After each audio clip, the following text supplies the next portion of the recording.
नमस्कार दोस्तों, आज बात करेंगे बीएड सेकेंड पेपर से पावलाव के अनुक्रिया अनुबंध सिद्धांत के बारे में। इनके प्रयोग को संबंध प्रतिक्रिया सिद्धांत या शास्त्रीय अनुबंध सिद्धांत भी कहा जाता है। इन्होंने कुत्ते की पाचन क्रिया में लार के स्राव का अध्ययन किया। पावला का जो है प्रयोग वह कुत्ता पर पावलाव ने अपना प्रयोग किया था। इसमें कुत्ते के लिए जो है एक ध्वनि रहित कक्ष रखा, एक ट्यूब और एक कांच का बोतल और घंटी। तो कुत्ता को जो है उन्होंने ध्वनि रहित कक्ष में रखा। इस प्रयोग का लक्ष्य था पाचन क्रिया का अध्ययन करना। पावलाव ने कुत्ते की लार ग्रंथि का ऑपरेशन किया और उस ग्रंथि का संबंध एक ट्यूब द्वारा कांच की बोतल में स्थापित किया, जहां पर जो है ट्यूब से कांच के बोतल में लार जाता था।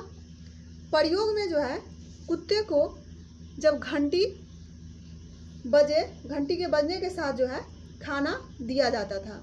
खाना देकर कुत्ते के मुंह में लार आना स्वाभाविक था।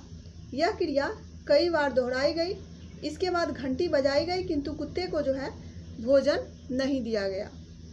ऐसा करने पर भी जो है कुत्ते के मुंह से घंटी की आवाज़ के साथ लार टपकना प्रारंभ हुआ। जब भोजन नहीं भी दिया जाता था और घंटी बजने लगती थी तो कुत्ते के मुंह में जो है लार आना शुरू हो गया था। ऐसा इसीलिए हुआ क्योंकि घंटी की आवाज़ की संबंधता खाने के साथ कुत्ते ने स्थापित कर लिया था।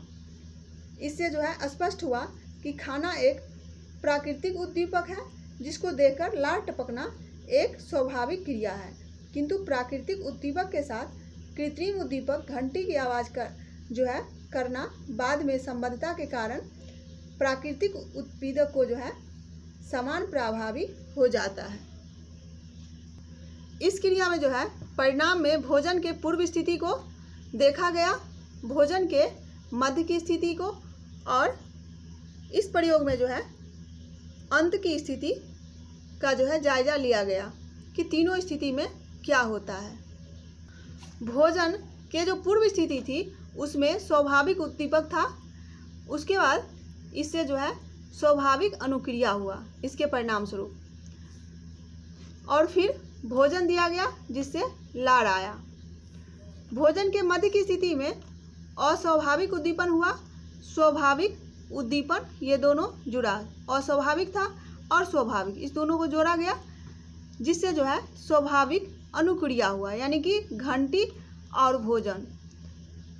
अस्वाभाविक घंटी हुआ और स्वाभाविक भोजन हुआ, और इससे जो है लार उत्पन्न हुआ। लेकिन प्रयोग के अंत में अस्वाभाविक उद्दीपन हुआ, यानी कि सिर्फ घंटी बजी, लेकिन अनुक्रिया जो है अनुकूलित अनुक्रिया हुआ, यानी कि घंटी से ही लार आने लगा कुत्ते को। भोजन बिना दिए ही घंटी से कुत्ते को लार आना शुरू हो गया। इस सिद्धांत के बारे में गिलफोर्ड ने बताया कि जब दो उद्दीपक साथ साथ दिए जाते हैं, पहले नया और बाद में मौलिक जो प्रभावशाली होता है, उस समय पहला नया उद्दीपन भी प्रभावशाली हो जाता है। इस प्रयोग में घंटी बजाना नया उद्दीपन और भोजन जो है घंटी बजने के बाद दिया जाना मौलिक प्रभावशाली उद्दीपन है। प्रयोग के अंत में केवल घंटी बजने से ही कुत्ता का जो है लार टपकने लगता है, अर्थात बिना भोजन दिए ही कुत्ते के लिए घंटी बजना मौलिक उद्दीपन अब हो गया है, जिसमें कि भूखे कुत्ते के समक्ष भोजन की उपस्थिति स्वाभाविक उद्दीपन है। घंटी बजाना भोजन के कुछ सेकंड पूर्व या साथ साथ घंटी की ध्वनि करना यह अस्वाभाविक उद्दीपन है। इस क्रिया को कई बार किया जाता है। अब बिना भोजन दिए घंटी बजाना, अंत में जो है बिना भोजन दिए घंटी बजाना महत्वपूर्ण पहलू हो जाता है। इस सिद्धांत के बारे में लेस्टर एंडरसन ने बताया कि अनुकूलित अनुक्रिया के इस प्रयोग के महत्वपूर्ण सुविज्ञात तत्व हैं। एक खास उद्दीपन के फलस्वरूप जो प्रतिक्रिया होती है उसे छांट लिया जाता है। वह मानता है कि उद्दीपन अनुक्रिया प्रणाली की मूल प्रवृत्ति का एक भाग है। यानी अधिगम कुछ समय बाद जब मूल उद्दीपन को हटा दिया जाता है तब यह देखा जाता है कि नए उद्दीपन से भी यही अनुक्रिया होती है जो मूल उद्दीपन से होती है। इस प्रकार अनुक्रिया जो है नए उद्दीपन के साथ अनुकूलित हो जाती है। अब देखेंगे संबंध प्रतिक्रिया को नियंत्रित करने वाले कारक को। संबंध प्रतिक्रिया को नियंत्रित करने वाले कारक जो है प्रेरकों का अभाव, दो उद्दीपकों में समय का संबंध, उद्दीपकों की पुनरावृत्ति, नियंत्रित वातावरण, कृत्रिम उत्तेजकों में दृढ़ता, मानसिक स्वास्थ्य। प्रेरकों का अभाव देखें तो प्रेरक का संबंध प्रतिक्रिया पर प्रभाव पड़ता है। संबंध प्रतिक्रिया के लिए उत्तेजक में प्रतिक्रिया उत्पन्न करने की शक्ति होनी चाहिए। भूख के कारण कुत्ते ने घंटी का खाना के साथ संबंध स्थापित किया गया। प्रेरक के जो है प्रभावहीन होने की दशा में प्राणी उत्तेजकों की ओर कोई विशेष ध्यान नहीं दिया, परिणाम स्वरूप कोई प्रतिक्रिया नहीं होगी। दो उद्दीपकों में समय का संबंध प्रतिक्रिया द्वारा सीखने में दो उत्तेजकों के मध्य समय का संबंध होना आवश्यक है।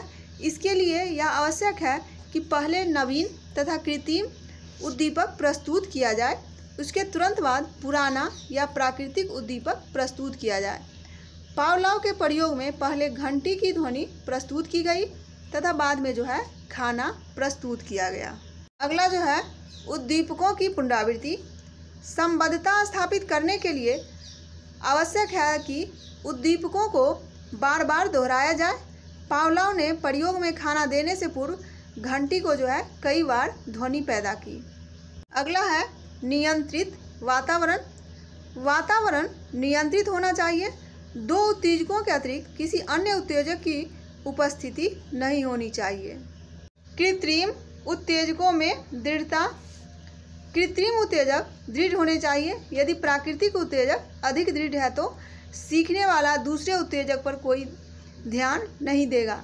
यदि घंटी बजने से पहले को कुत्ते को भोजन दे दिया जाता तो कुत्ता घंटी पर कोई ध्यान नहीं देता। मानसिक स्वास्थ्य। संबंध प्रतिक्रिया की सफलता के लिए बालक अथवा व्यक्ति का जो है मानसिक रूप से स्वस्थ होना आवश्यक है। यदि वह मानसिक रूप से अस्वस्थ है तो अनुकूलित अनुक्रिया में जो है कठिनाई आएगी। तो ये था पावलोव का प्रयोग या सिद्धांत, और इस सिद्धांत यानी कि संबंध प्रतिक्रिया को नियंत्रित करने वाले कारक। धन्यवाद।